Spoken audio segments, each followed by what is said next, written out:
Bienvenidos a nuestro webinar. Hoy nuestra pregunta es, ¿qué estamos contagiando?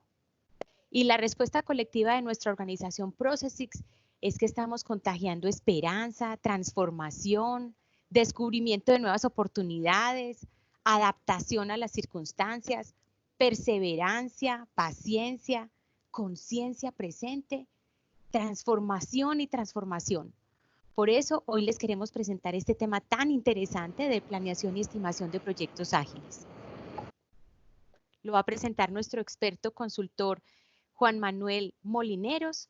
Juan Manuel, muchos de ustedes lo conocen y para quien no, tiene una experiencia muy amplia en muchísimos temas. Hoy les voy a presentar los temas que atañen a este webinar, que él es Professional Agile Coach, es Professional Scrum Master, es Agile Team Facilitator, es CMMI Associate y es consultor de senior de alta madurez, experto en gestión cuantitativa. Además, internamente en Processix y para muchos de nuestros clientes, lidera las unidades de CAR y CAF de Processix. CAR significan células ágiles de alto rendimiento y células ágiles virtuales.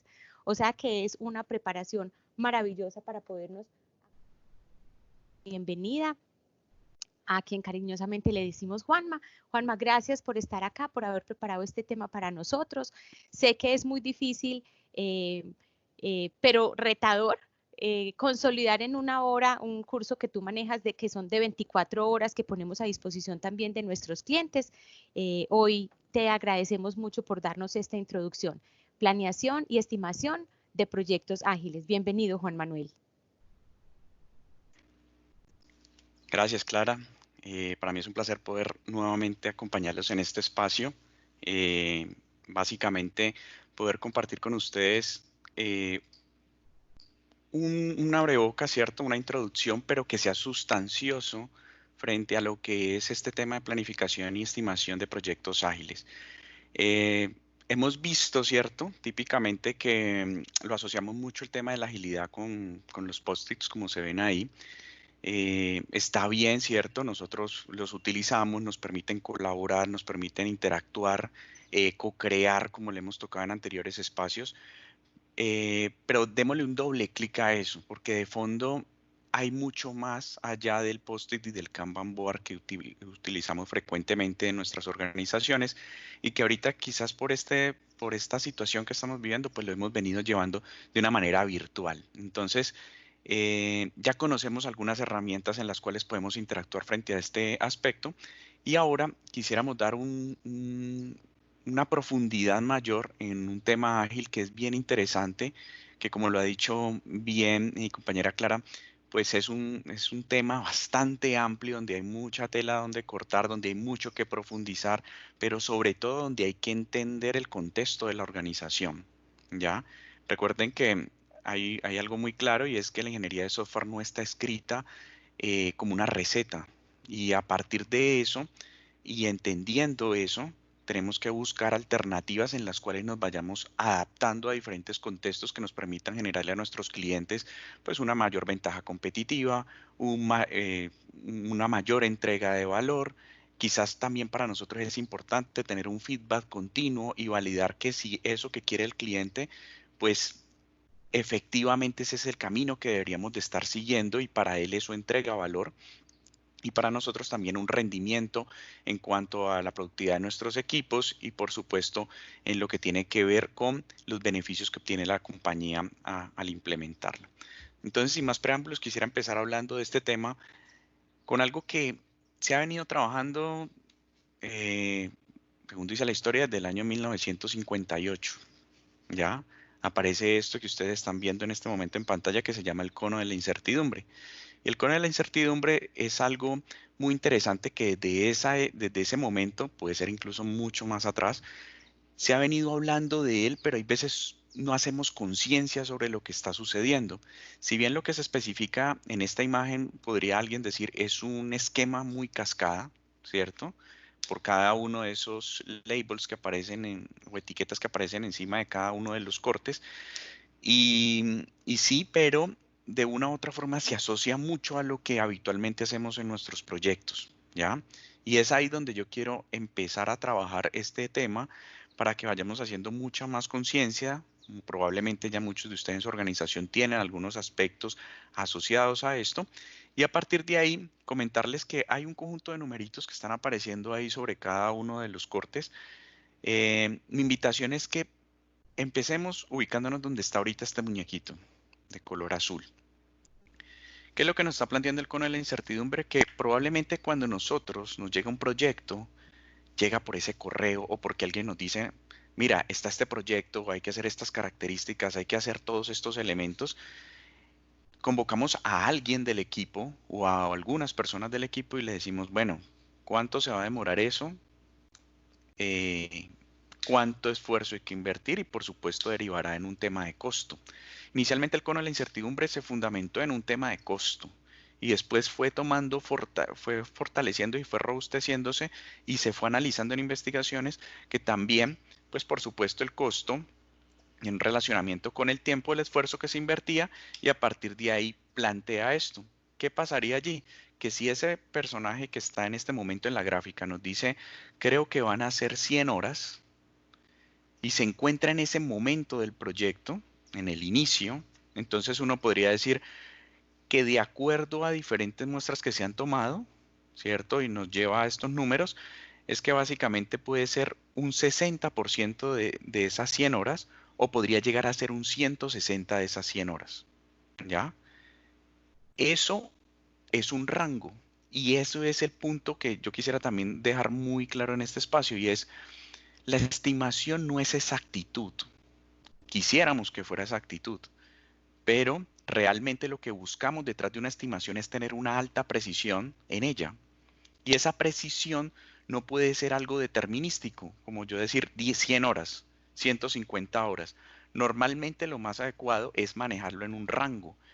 Ese rango típicamente tiene una probabilidad de ocurrencia de un evento, ¿ya? Y no me voy a meter mucho en el tema estadístico, pero sin embargo, quiero hacer mucho hincapié en eso. ¿Por qué? Porque nosotros cuando empezamos el proyecto sabemos que tenemos unas variables relativamente claras, pero ¿qué pasa cuando vamos caminando en ese proyecto? ¿Cierto? Y estos muñequitos van pasando por cada una de estas etapas, o no lo vean cascada, véanlo en diferentes esquemas. Puede ser en un iterativo incremental, en un iterativo, en una espiral, donde básicamente se va conociendo más información del proyecto, o puede ser de que hayan variables externas que influyan sobre mi proyecto. ¿Qué variables pueden ser? Miren lo que está pasando en este momento en el mundo.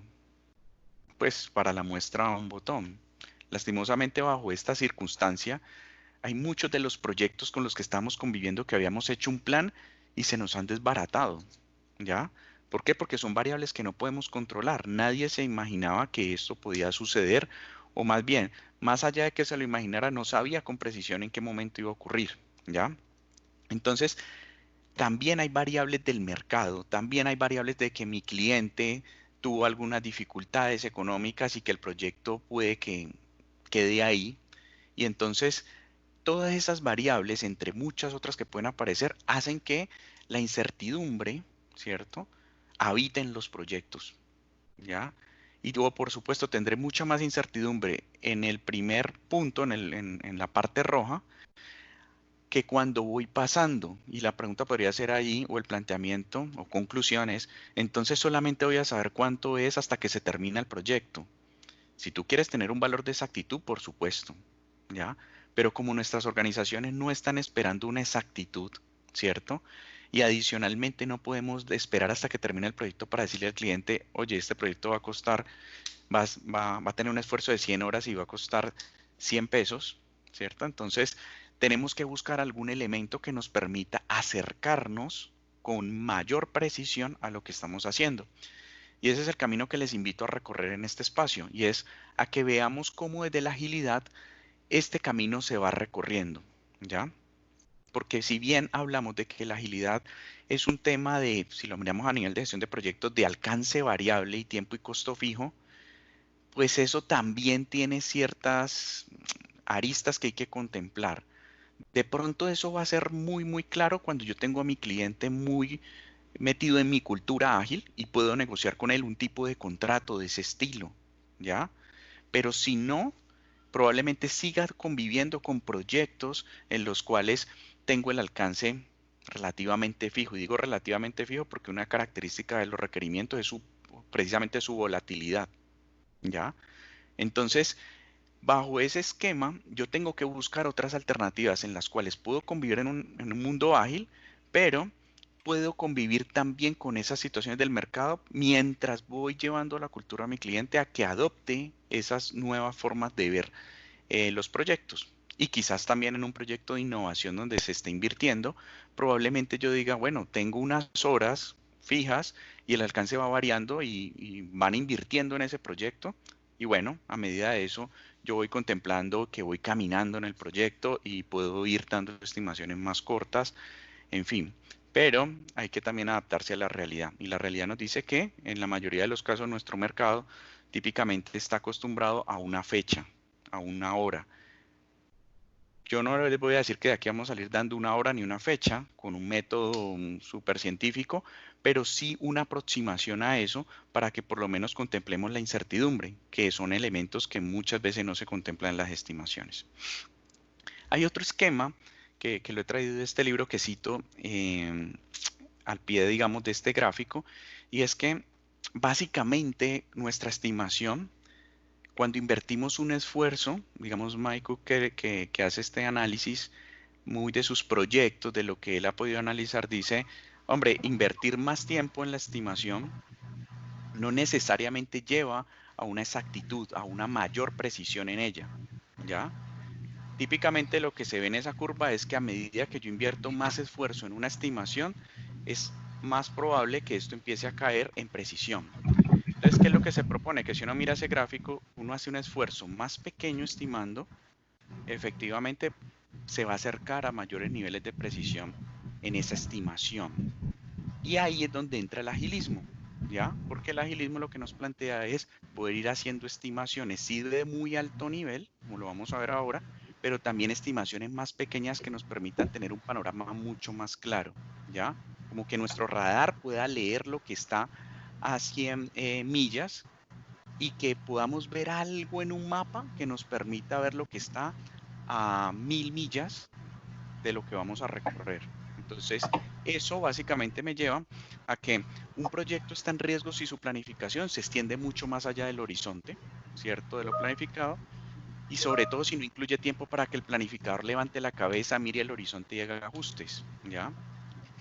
Yo he traído este ejemplo aquí muy sencillo. Nos sentamos y decimos con un par de personas, ¿sabes qué? Ese recorrido en barco nos va a tomar, es un recorrido de 20 millas, ¿ya? Listo, perfecto. Resulta de que yo me voy con esas 20 millas y sobre eso hago mi planeación. ¿Qué pasa si yo le doy la chance a estos señores de que una vez ya andando en su barco puedan hacer eh, un análisis y como dice, levantar la cabeza y mirar al horizonte? ¿Ya? Probablemente cuando lleve 4 millas es probable que yo levante la cabeza y diga, oye, yo todavía no veo la isla hacia la cual vamos. Y ahí, digamos que puedo evaluar qué situaciones se pueden estar presentando, ¿ya? Y de esa forma poder llegar a un ajuste a ese plan. Lo mismo si sigo haciendo eso cada 4 millas. Muy diferente a si me fuera a ciegas desde el principio hasta tratar de llegar al final y no llego y no llego y no llego y no llego. ¿Y qué está pasando? No estoy mirando mi entorno, no estoy mirando lo que está pasando alrededor. Por colocar un caso cinematográfico, Titanic. ¿Qué hubiera pasado si de pronto en algún momento yo simulara esa situación y fuera aquí y me dicen 20 millas, pero resulta de que mi radar está detectando que hay un iceberg, ¿cierto? En las próximas 4 millas. Eso te va a costar darle una vuelta un poco más larga que te va a llevar a 24 millas o a 30 millas, pero en ese momento el punto de inflexión está en qué decido. ¿Me quedo a ciegas sabiendo de que está el iceberg ahí y sigo por ese camino? ¿O por el contrario me tengo que adaptar a esa situación, a esa variable que apareció? Es lo mismo que pasa en nuestros proyectos. ¿Qué pasa si yo tenía claro un backlog o un conjunto de características de mi producto y por colocar un ejemplo financiero, de un sector financiero, mi banco sabe que tiene un competidor al frente de otro banco y básicamente yo había hecho un esquema de priorización dentro de mi proyecto para sacar funcionalidades de software. Y el Banco del Frente acaba de sacar una funcionalidad que está generando unos beneficios increíbles a los usuarios. Y yo decir, no, no, no, no, definitivamente no. Yo tengo mi priorización y yo me voy con esa hasta el final, ¿ya? ¿Por qué no darse la oportunidad de tener una mayor ventaja competitiva en el tema de decir, ¿sabes qué? Esa funcionalidad yo sí la había pensado, pero la tenía por allá lejos. Todavía no la había priorizado tan alto. Me interesa salir a competir al mercado, subirla en prioridad y trabajarla en este momento. Ese esquema le va a generar a mi cliente mayor competitividad. Yo me puedo adaptar a él, le puedo apoyar en su negocio y adicionalmente, ¿qué estoy haciendo ahí? Revisando qué variables hay en mi entorno. Porque si todas las variables se mantuvieran quieticas, no habría problema, ¿ya? Pero como las variables empiezan a mover empezando por la competitividad, ahí es donde entra a jugar un papel determinante, levantar la cabeza y mirar al horizonte, porque ahí es donde yo les entrego esa ventaja. Y eso es lo que nos plantea en la planeación ágil, y es hacer una planeación mucho más progresiva, donde yo voy entendiendo con mi cliente qué está pasando alrededor, ¿ya? Y para eso habrá modalidades de contrato diferentes, para eso habrán algunas estimaciones que se pueden hacer con unos márgenes o rangos en los cuales podría oscilar. Entonces hablamos de una planificación progresiva. ¿Qué niveles de planificación? Y ahí esta frase la he querido colocar aquí que me parece interesante y es, preocupémonos más por la planificación que por el plan, porque cuando yo sigo esa carta de navegación, ¿cierto? Y no la cambio, sabiendo que hay iceberg, sabiendo que hay una tormenta por donde voy a pasar y no detengo el barco en algún momento, pues efectivamente lo que voy a tener es una preocupación más por ese plan que por estar replanificando lo que está pasando a mi alrededor. Y entonces aquí se proponen tres, hay muchas más. Cuando voy a hacer un paréntesis, cuando escalamos de pronto un tema de Scrum, ¿cierto? O hacemos un escalamiento del tema de la agilidad, probablemente ustedes encuentren alguna literatura que se escala a nivel de programas, que se escala a nivel de portafolio. Entonces aparecen en esta cebollita como dos más, dos circunferencias más hacia arriba. Yo quiero que nos centremos en estas tres que creo que son las básicas antes de pensar en un escalamiento. ¿Por qué no hacer bien estas tres antes de hacer un salto? Antes de correr, empecemos a caminar, ¿cierto? Entonces, yo tengo sincronizaciones del día que me permiten tener una evaluación oportuna de los obstáculos. ¿Qué está pasando hoy? Hay turbulencia, hay incertidumbre sobre algo que esté construyendo, sobre ese producto e incluso, como nos ha pasado en algunos casos de unos proyectos donde hemos llevado el marco ágil al tema de servicios, ¿qué está pasando con ese servicio que estamos creando? Nos están pidiendo otras cosas, quizás ahí no hacemos líneas de código, pero sí analizamos SLA, sí analizamos el esquema de prestación del servicio. Ese tipo de cosas las podemos ir adaptando. Entonces, en el día, mientras estamos construyendo cada día, cada 24 horas, nos sincronizamos y vemos qué obstáculos pueden aparecer. A nivel del sprint o una iteración, ¿cierto? Que es más grandecita, puede ser 2 semanas, 3 semanas, 4 semanas. eh, Le damos prioridad a lo que tiene un mayor valor al cliente, ¿ya? Y si hablamos de software, pues software funcionando y probado. Pues si nos vamos al tema esquematizado purista, del tema del agilismo, es buscar de que cuando lleguemos a esa entrega de esa iteración no tengamos como el código, pero no sea aprobado, o tenga una parte de la capa de acceso a datos, pero no tenga un incremento que realmente para el cliente sea funcional, que él lo pueda operar y por lo menos tener una capacidad de decidir si lo promueve a producción o no. Entonces, software funcionando y probado es importante ahí, ¿cierto? Y vamos mirando esto. ¿Qué hago con el día a día? El día a día me permite saber y darme cuenta qué acciones debo tomar oportunas para acercarme cada vez más al plan que hice de mi iteración y no amanecer mañana más lejos de ese plan, ¿cierto? Y en el lanzamiento son las expectativas sobre lo que se incluirá en el release. O sea, aquí tengo mi proyecto súper grande, qué me vas a incluir en cada release o en cada entrega, producción que vamos a hacer o en cada despliegue progresivo de este servicio que estamos construyendo. Y dentro de esos release hay un conjunto de iteraciones. Y dentro de esas iteraciones también hago un plan a menor escala. Y en el día hago planes de horas muy menuditas que me van a servir para las siguientes 24 horas. Entonces ahí hay tres esquemas. ¿ya? Eso va a ayudarnos mucho a comprender en qué nivel estamos estimando y con qué nivel de incertidumbre lo estamos haciendo, ¿ya? Entre más lejos en el lanzamiento, más nivel de incertidumbre. En el sprint tengo más información cercana, baja un poco el nivel de incertidumbre y en el día baja mucho más el nivel de incertidumbre, ¿ya? Eso no quiere decir que cada día hagamos una planeación, simplemente nos sincronizamos y miramos qué nos puede estar apareciendo que nos pueda alejar de esa planeación, de esa iteración. Bien, entonces nuestro camino va a ser el siguiente. Hay una característica deseada, y aquí vuelvo y hago un paréntesis, y es mi interpretación. La he tenido la chance de hablar con varias personas también, y vamos por ese camino, y es cuando miramos un marco como Scrum, que es el marco más popular, ¿cierto? En el tema de agilidad, pues hablan de que hay un product backlog que está compuesto por un conjunto de características que sumadas todas conforman un producto, ¿ya? Y a esas características le llaman los ítems del product backlog. Pero en ningún momento dice que son historias de usuario, ni que son casos de uso, ni que son, pues, de pronto requerimientos, pero una escritura funcional o una especificación funcional. No nos dice cuál es la técnica con la cual se escriben esos requerimientos, ¿ya? Partiendo desde ahí hay un clic importante porque normalmente siempre amarramos el tema de agilidad con historias de usuario. Lo que pasa con las historias de usuario es que sí son el esquema más popular dentro de la agilidad para llegar a claridad de necesidades en lenguaje natural de usuario, ¿ya? Pero siempre recordando que la historia de usuario, más allá de ser algo una especificación neta funcional o digamos un requerimiento, es una invitación a una conversación. ¿Entre quiénes? Entre el cliente y el equipo.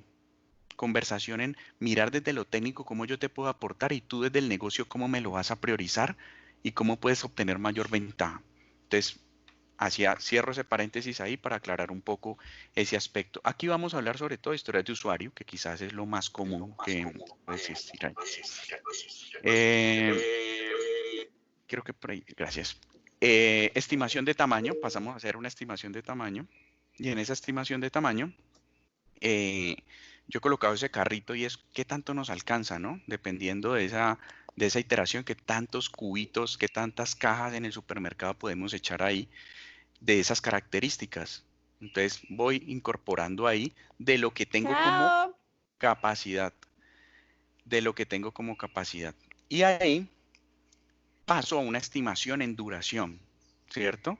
Ah, ok, entendiendo cuál es la capacidad, lo que voy a hacer, bueno, esto cómo voy a hacer esa estimación, cruzándola con el tema de duración. Si mi duración puede ser 2 semanas, ¿cierto? 3 semanas, 4 semanas. Entonces ahí lo vamos a ver para llegar a un punto final que es la planificación. Entonces vamos a recorrer ese camino de a poco. Y para entenderlo, no voy a profundizar mucho en esto, que es el framework de Scrum. Solamente quiero que miremos algo particular y es, aquí están todas esas características deseadas que le llamamos Product Backlog y las priorizamos de acuerdo al valor que le entregan a este señor, que es el dueño del producto o mi cliente.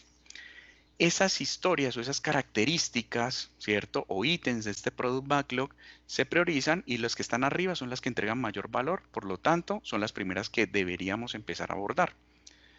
Cuando este señor tiene claro esto y lo crea con otros interesados de ese producto dentro de su organización y quizás con el apoyo también del equipo, pues nos venimos a este punto que es el Sprint Planning Meeting o la reunión de planeación de la iteración.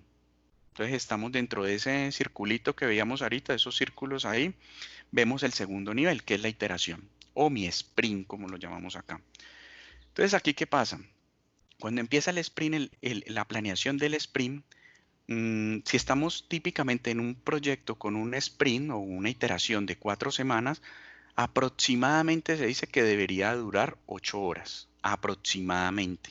Ya no es un tema categórico y determinante. Ahora, si tenemos sprint de 2 semanas, que es lo que usualmente trabajamos, he tenido como la experiencia de trabajar con los equipos, pues hablamos de que aproximadamente podrían ser 4 horas, ¿ya?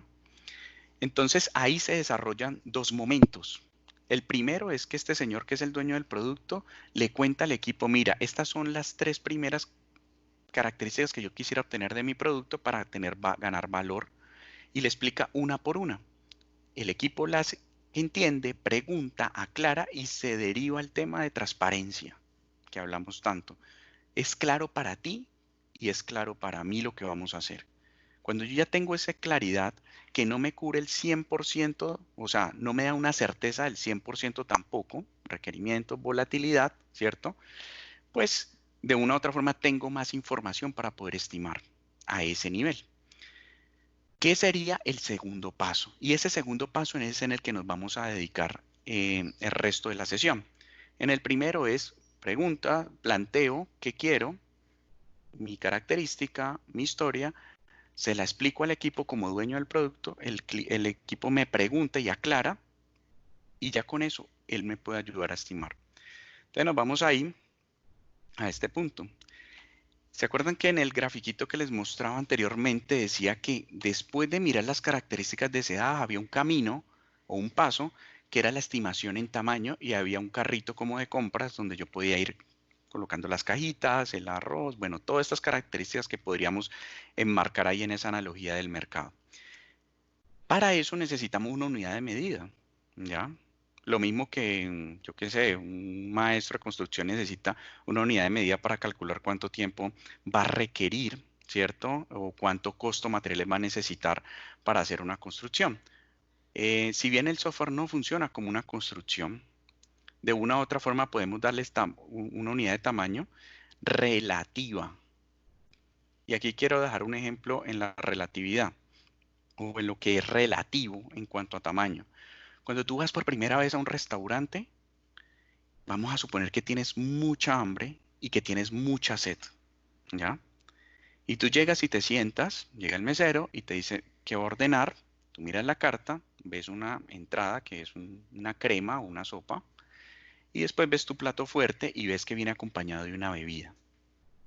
El tema es, normalmente, incluso para los que hay veces van en pareja, hay veces se pregunta es, ¿de qué tamaño es esa entrada? ¿Ya? Y el mesero nunca, o por lo menos a mí no me ha tocado, te dice, es un plato aproximadamente que tiene 14 onzas de sopa.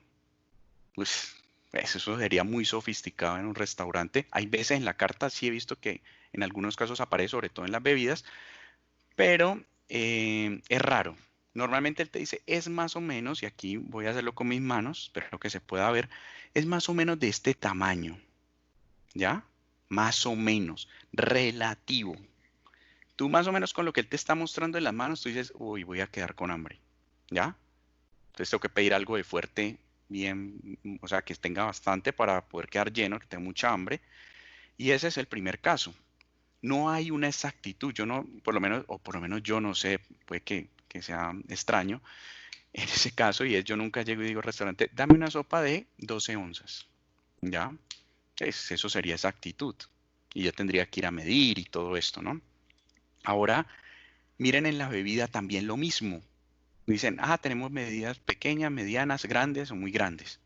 ¿Ya? Y me voy a salir del restaurante para irme al cine. Uno nunca llega al cine y le dice, dame una de 8 onzas, dame una de 15 onzas. Pronto cuando va a tomar un café se acostumbra más, porque si es el día a día que uno va a ese mismo lugar, pues sí, pero si es la primera vez, él le dice, hay pequeña, mediana y grande. ¿Cuál es la mediana? Te muestra el vaso. ¿Cuántas onzas hay ahí? Ni idea. Probablemente. Habrán algunos casos específicos que por supuesto sí, pero uno dice, no, con esa es la que puedo entrar al cine y me va a durar toda la película, ¿ya? Relativo, no exacto, ¿ya?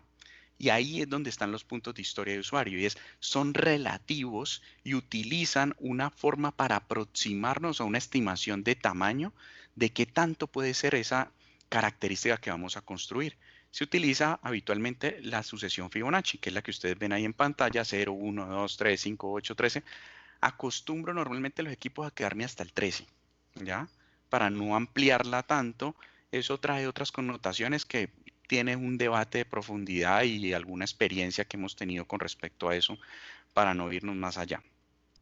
Y uno podría decir, bueno, al perrito o la raza que está más pequeñito, yo le puedo asignar un 1, al que sigue le asigno un 2 porque es que a mí me parece que es el doble y otro el triple y el otro 5 veces más. Eso se puede hacer, pero hay que tener cuidado con esas interpretaciones del doble, triple. Hay veces no funcionan muy bien. A mí me gusta verlas más como las explica un autor, ¿cierto? Y es mirar como qué tanto me cabe en ese baldecito.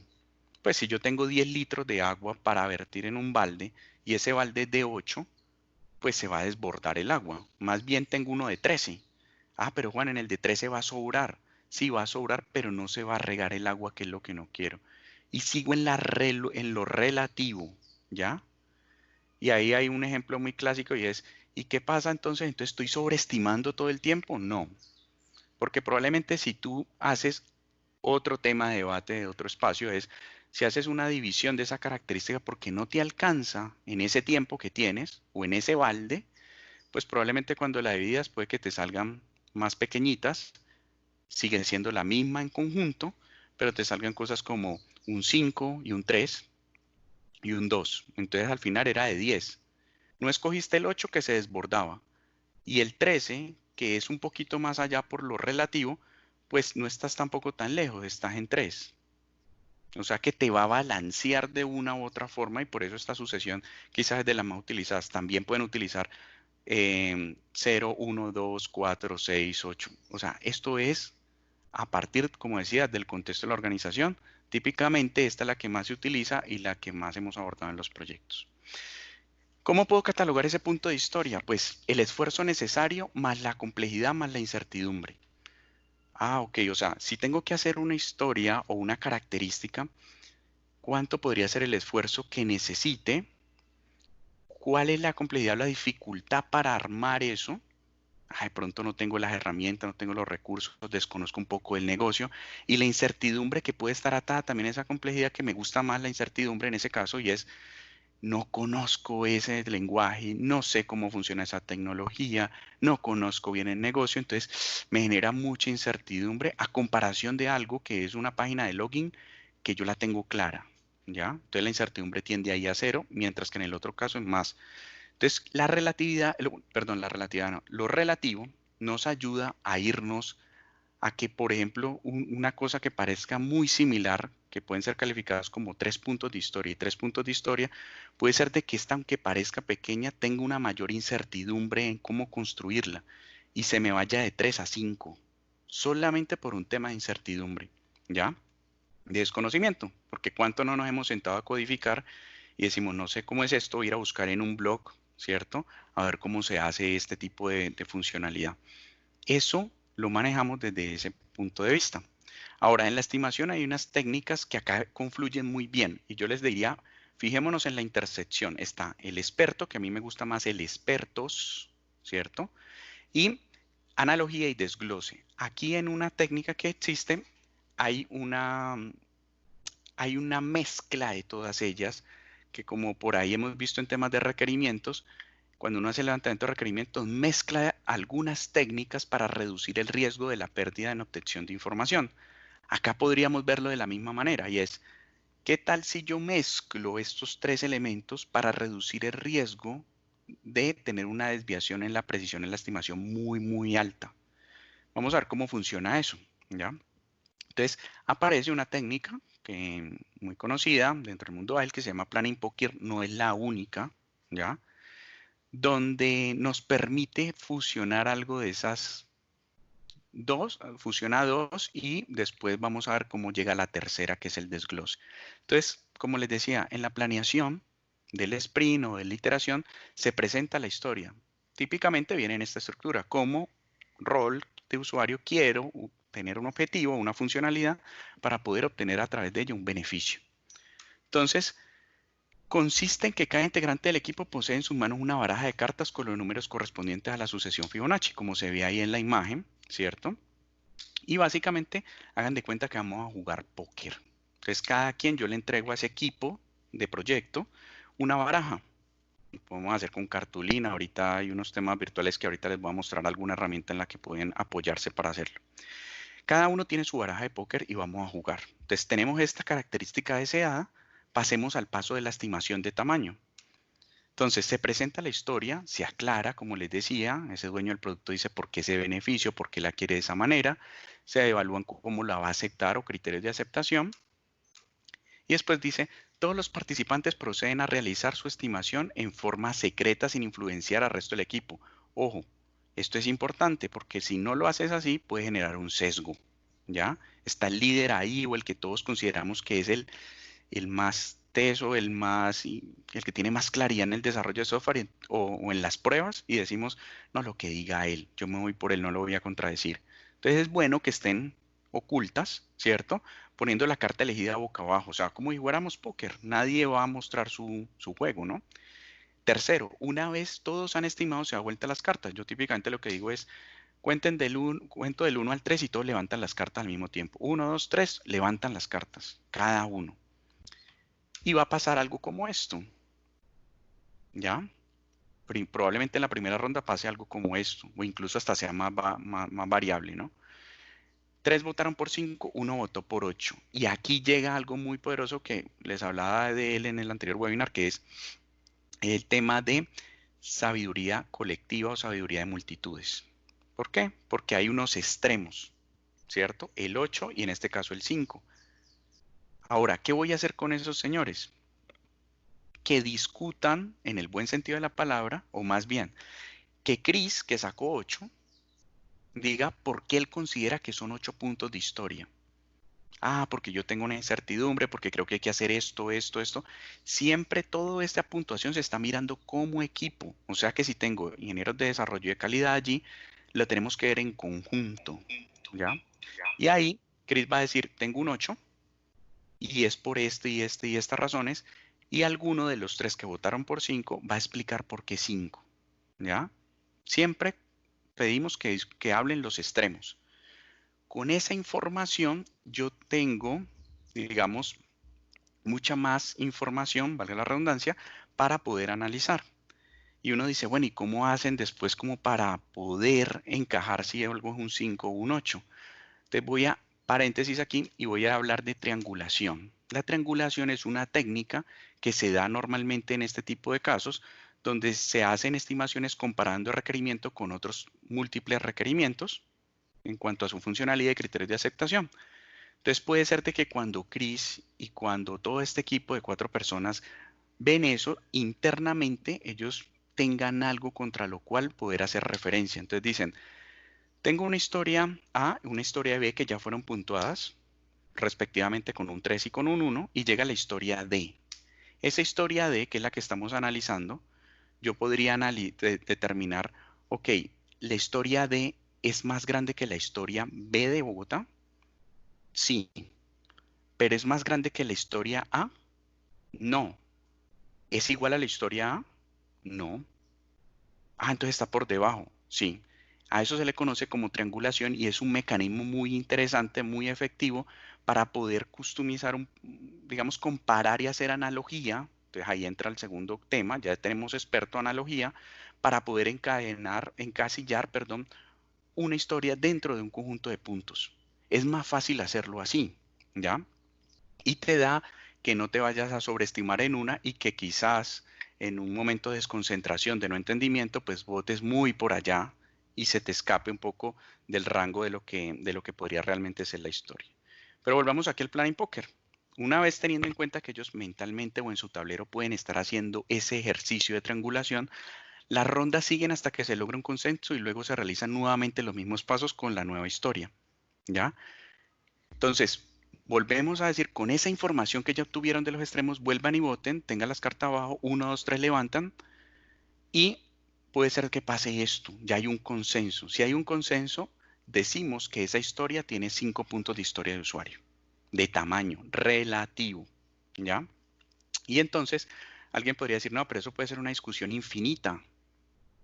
Eh, a ver, típicamente lo que me ha pasado a mí es que entre la tercera y la cuarta ronda, haciendo siempre lo de los extremos y en la segunda ahí siguen existiendo diferencias y extremos, vuelvo y les digo que expliquen rápidamente, o sea, obviamente ahí hay un tiempo que uno tiene que controlar, explican, vuelven y votan y entre la tercera y la cuarta típicamente hay un consenso o uno entra a hablar con el equipo y decir, bueno, podríamos convivir con este valor, que es la gran mayoría, ¿cierto? Y puede que sí o puede que no, y típicamente ahí se llega a un punto de corte en la votación de una historia. Así por cada una, por cada característica se hace este proceso. Entonces, la pregunta que surge ahí es, ya sé cómo hacerlo, cómo puntuar y sé cómo hacer mi planning póker. Ahora, ¿cómo determino cuánto puedo hacer en el sprint? Vamos a suponer en este caso que tengo un sprint que dura 2 semanas. Entonces ahí hay un esquema que llama velocidad y capacidad. Hay dos elementos que yo puedo estimar bajo velocidad o bajo capacidad. A mí me gusta hacer más capacidad, sin embargo, me parece que da muy buenos resultados la intersección entre los dos, ¿ya? Y se los voy a explicar de esta manera. ¿Qué pasa? Cuando yo he ejecutado un conjunto de sprints, por ejemplo en este caso 4, vamos a suponer que yo en la planeación había dicho que el primer sprint, si logramos hacer todas, implementar todas las historias, eran 11 puntos de historia de usuario, que fue la calificación que dimos. Terminó, las cumplimos, logramos 11 puntos. En el sprint 2 logramos 14, en el sprint 3 15 puntos, en el sprint 4 16. Estoy teniendo todos esos datos. Alguien podría decir la velocidad promedio. Si sumo los 4 datos y los divido entre 4 iteraciones, me dicen que yo por sprint tengo una velocidad promedio de 14 puntos de historia de usuario. Ojo con eso, porque yo puedo estimar, ojalá cuando hagan estimaciones con velocidad la hagan cuando el proyecto está apenas a alto nivel, porque ahí puede funcionar mejor. Cuando estoy en un nivel de iteración, ya estoy estimando mi sprint, miren que la velocidad puede tener mucha variación y esa variación puede tener una incidencia en la estimación que haga de mi sprint y adicionalmente teniendo en cuenta que son tamaños relativos, ¿ya? Entonces, así como decir, en el sprint 5 vamos a trabajar 14 puntos de historia. Entonces, ya le digo al equipo que estime, haga su planning poker y cuando llegue a 14 pare. Hay veces eso puede conducir a unos comportamientos en el equipo en que se anclan ahí. ¿Qué es que se anclen? Que no se quieran volver a desafiar a nada más, ¿ya? Y entonces siempre nos mantengamos en 14 y ahí paramos. Cuando de pronto por la regla, lo relativo del tamaño, puede que hubieran podido ir a 16 o puede que realmente eran tan grandes que podían haber ido a 8 y hicieron una sobreestimación. Entonces es bueno cuando tenemos todo el proyecto y nos lo entregan y dicen, estímenlo. Bueno, yo coloco unos puntos a alto nivel de esas historias y lo estimo y con la velocidad que he tenido promedio de ese equipo puedo calcularlo. Ojo con la velocidad promedio que también requiere que mi equipo se mantenga en gran medida el mismo equipo y adicionalmente que el desafío tecnológico pueda ser similar. Si no, es entre otras variables, ¿cierto? Y que el conocimiento de negocio sea similar, en fin. Porque si no, alguna de esas variables puede entorpecer el tema de velocidad. Entonces, yo tengo mucho o sugiero tener especial cuidado cuando estimamos por velocidad, porque si yo no mantengo el mismo equipo, ¿cómo le voy a heredar a otro equipo la velocidad de lo que hizo otro? Ejemplo, ¿cómo me van a pedir a mí que yo corra la misma velocidad de los 100 metros planos de Usain Bolt cuando yo escasamente hago ejercicio 5 veces y hago 5 veces a la semana y hago, yo qué sé, 40 minutos y nunca corro? Entonces uno dice, ¿puedo heredar esa velocidad? No, quizás si fuera Usain Bolt o su equipo de relevo, sí, pero así como tan tajantemente de pronto no es tan conveniente. En un proyecto, cuando empieza el proyecto, sí puede ser interesante. Acá nos puede ayudar en ciertas cosas, pero hay que tener cuidado con la pérdida de precisión. Y está el tema de capacidad. Y la capacidad en un equipo interdisciplinario, o sea, en un equipo que puede hacer de todo, o sea, puede hacer pruebas, puede hacer desarrollo, pues uno podría decir que si está asignado, hay veces hablamos del tema de capacidad como el tiempo disponible del equipo para la iteración. Entonces, a partir de eso, yo lo que digo es capacidad. Este es solamente un ejercicio que hay veces hacemos o que comúnmente hacemos en nuestros equipos, pero puede variar para su organización. O sea, no quiero que lo tomen como una regla de oro. Y es tiempo total del sprint menos el tiempo en actividades organizacionales. Claro, las reuniones que tengo con el director de mi área, porque ahí no voy a poder estar haciendo código ni pruebas. O sea, ¿cómo no le voy a prestar atención? Y más si me llama el director general o el presidente de la compañía que cada 15 días nos llama a una reunión de 1 hora, pues ahí como que mientras él está hablando, nosotros escribiendo código, pues difícil, ¿ya? O sea, no son directas al proyecto. Tiempo en actividades del proyecto a nivel administrativo. ¿Qué son esas? Los eventos Scrum, por ejemplo. Si yo tengo un planning, en ese planning no estoy escribiendo código ni haciendo pruebas. Eso va a contribuir a mi incremento, sí, desde la parte administrativa estratégica, pero no es codificación ni pruebas. Entonces, o por ejemplo, si lo vemos en un proyecto tradicional, los seguimientos semanales. Yo creo que nadie está ahí escribiendo código, alguno pues se filtrará, pero normalmente siempre estamos prestando atención como al proyecto, qué riesgos, y ahí no estamos escribiendo código, ¿ya? Entonces, sácalo de ahí. Y por último, hacemos algo que es porcentaje como de foco del sprint. Hay algunas personas que lo llaman el sprint feliz, la iteración feliz, que es donde se excluyen actividades personales. ¿Cuáles son esas? Yo digo las sociales y las naturales, ¿ya? Y no volvimos a primaria. Simplemente es que las sociales es, si yo llego con mi equipo de trabajo y me siento presencialmente e incluso virtual, yo le digo, ¿te diste cuenta cómo terminó el partido de ayer? Sí, pasó esto, y hablamos. Eso es normal que somos equipos, somos personas, ¿ya? Y lo otro es, pues tengo que ir al baño, tengo que ir a tomar un café. Entonces, muchas veces se utilizan ahí unos porcentajes para dar un valor aproximado. Un ejemplo, si soy Juan Manuel y tengo 80 horas en 2 semanas, 40 horas de una, 40 horas de otra, menos 4 horas que me citan actividades de reunión con mi director de desarrollo, con mi director, con mi presidente de la organización, y están estructuras que son cada 15 días o cada 8 días, que suman 4 horas. Menos 10 horas en actividades de administrativa del proyecto, el seguimiento, mi sprint planning, mi retrospectiva, mi review sumaron 10 horas. Y yo voy a decir como organización que yo le voy a dar un 10% de esas 2 semanas. Ojo con esto, no es una regla de oro. 10% para que hagan sus actividades sociales y sus actividades naturales, como yo digo, que vayan al baño, tomen café, tomen agua, en fin. Entonces el 10%. ¿Qué quiere decir eso? Que en total daban 59.4 horas, perdón, daban un valor, esa parte del 80 menos 4 menos 10, y yo digo que de todo ese valor que ya lo he restado, que es mi capacidad, le voy a multiplicar por un 90%, excluyendo esos 10% de actividades que hemos hablado, pues, de sociales, naturales, como yo les llamo. ¿Eso qué quiere decir? Que al final me quedé con 59.4 horas por persona. ¿Qué quiere decir eso? Que si yo la multiplico linealmente por 5 personas, teniendo esas personas 100% de mi proyecto, pues son 297 horas por el sprint de 2 semanas. Eso es sencillo cuando el equipo es capaz de hacer, tiene las habilidades para hacer todo, ¿ya? Pero cuando hay dentro del equipo hay subequipos especializados, y empecemos con algo. Tengo mi equipo especializado tengo desarrollo, tengo calidad, les digo casi que vayan a un cuarto y estimen por separado. Cuando vienen con su 100% dedicado al proyecto, van a ver valles y picos. Por ejemplo, citemos el caso de calidad, valles y picos.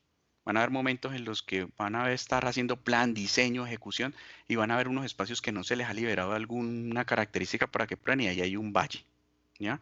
Tengo que ser muy cuidadoso con eso. Y por otro lado, equipos con dedicación parcial al proyecto. Es que Juan tiene el 10, Pedro está al 30, Clara está al 40, Pablo está al 70 y Olga está al 100. Te toca que haga capacidad por cada uno y mirar cada vez que estimes bolsitas de cada uno que tanto puede hacer. Algo muy parecido a lo que ves en Project cuando se sobreestima la persona, algo así, ¿ya? Algo así, un acercamiento ahí del tema. Entonces hay que tener cuidado con la capacidad. Cuando yo estimo con capacidad, puedo decir que si mi estimación está basada en capacidad, yo digo, tengo una historia que tuvo 5 puntos de historia, que la califiqué en mi Planning Poker, y la desgloso en pequeñas tareas. Tercer elemento, desglose, ¿ya? Diseño detallado, codificación, ejecución de pruebas. O sea, todas mis actividades del proceso que son relevantes, que aplican para la construcción de esa historia, ¡bam!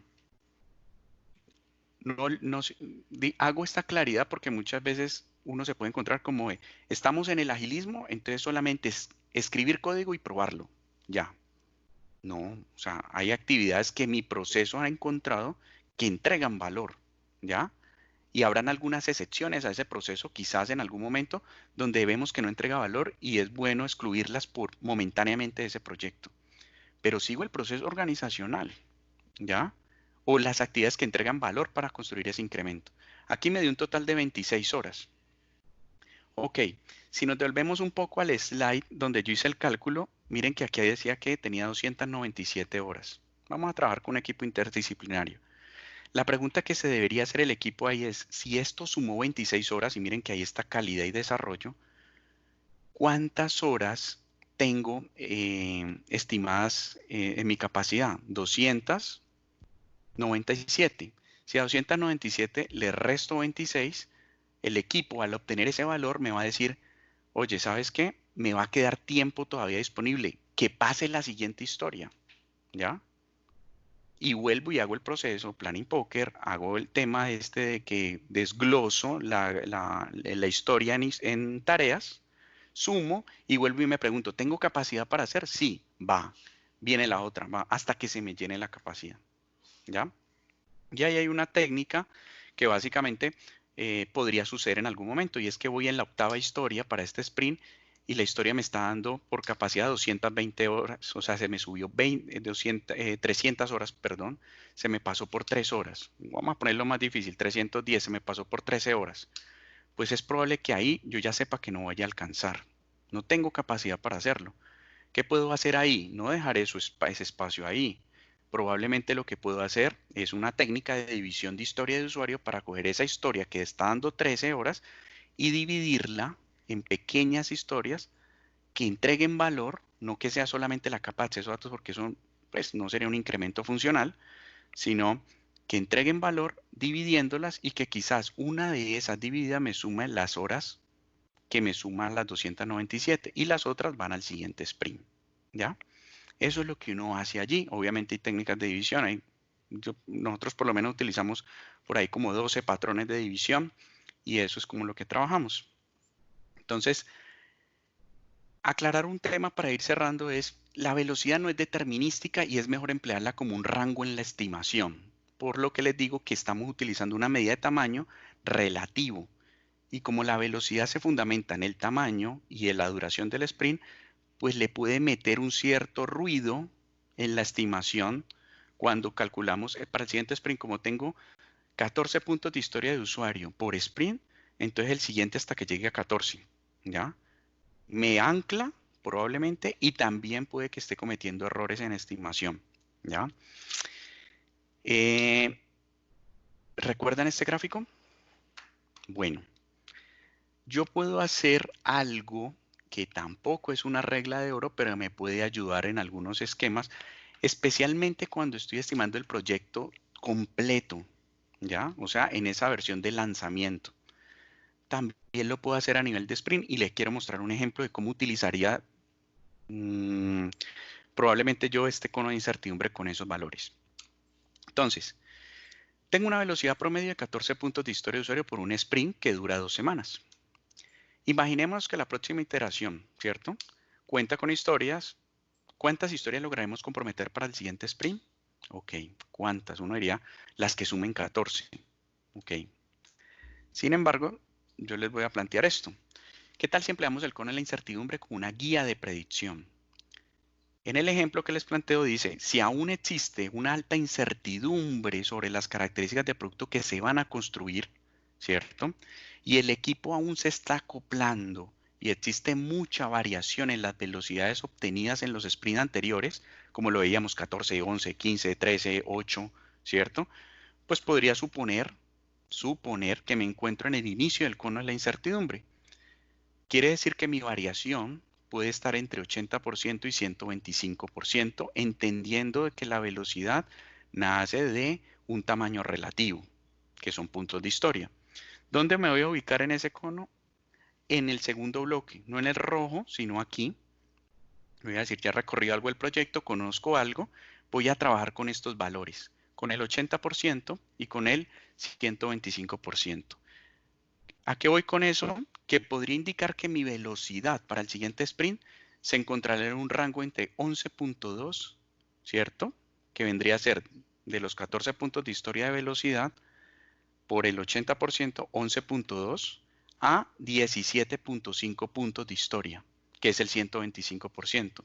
¿Qué estoy haciendo ahí? Trabajar la velocidad como un margen. O sea, no llegar a mi equipo y decirle hasta 14 y generar esa ancla, ¿cierto? Sino decirle, equipo, normalmente nuestro comportamiento podría ser tomando ese valor del cono de la incertidumbre, pueden que tomen uno más avanzado, entre el 80 y el 125% es que, dado que estamos utilizando tamaño relativo y que hay incertidumbre y que apenas nos estamos acoplando, es probable que tengamos una velocidad que esté entre los 11.2 a 17.5. Eso le abre un panorama diferente al equipo, donde él puede decir, llegamos a 14, sin embargo podemos desafiarnos a 15 porque está dentro del rango donde probablemente por incertidumbre nos encontremos.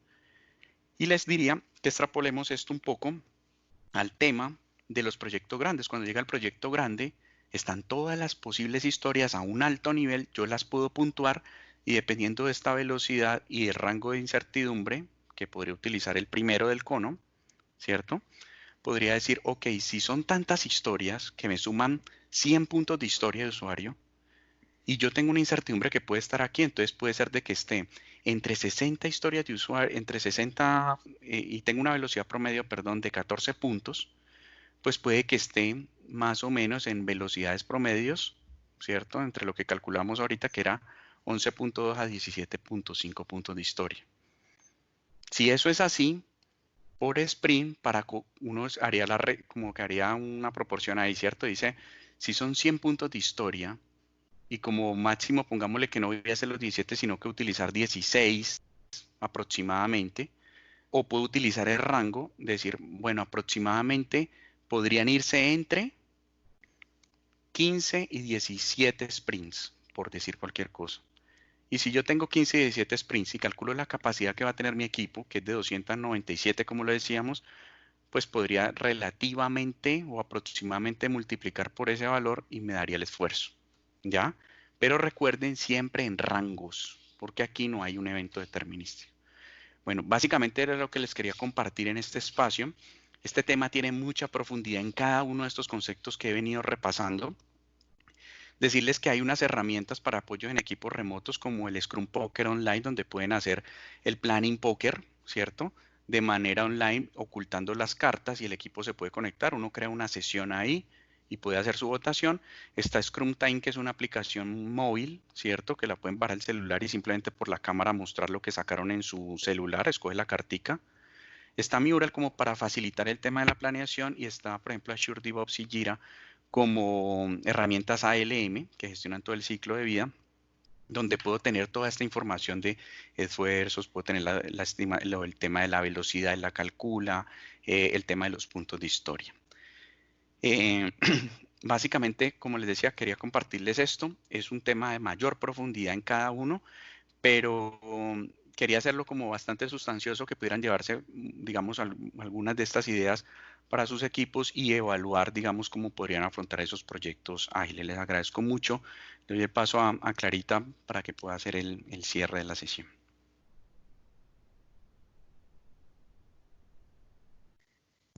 Mil gracias, Juanma. Genial todo lo que nos compartiste hoy. Muchísimas gracias. Y a todos ustedes, señores, señoras, les quiero agradecer inmensamente por habernos acompañado hoy.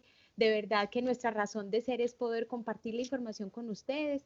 Como les comentamos al principio, tenemos un abrebocas el día de hoy porque este tema es grandísimo y queremos contarles que dentro de Processix pueden encontrar obviamente asesorías, cursos de este tema y muchos otros, así que nos encantaría poderlos apoyar. Tenemos para ustedes también asesorías estratégicas, asesorías de eficiencia operativa, diseño de soluciones de muchos temas, así que pues con la experiencia que tenemos de trabajo virtual y nuestro conocimiento, estamos a sus órdenes para acompañarlos en las necesidades que ustedes tengan. Ahí les escribí mi celular dentro del chat. Muchas gracias de nuevo a todos por su tiempo, por su espacio. Seguiremos invitándolos a próximos webinars.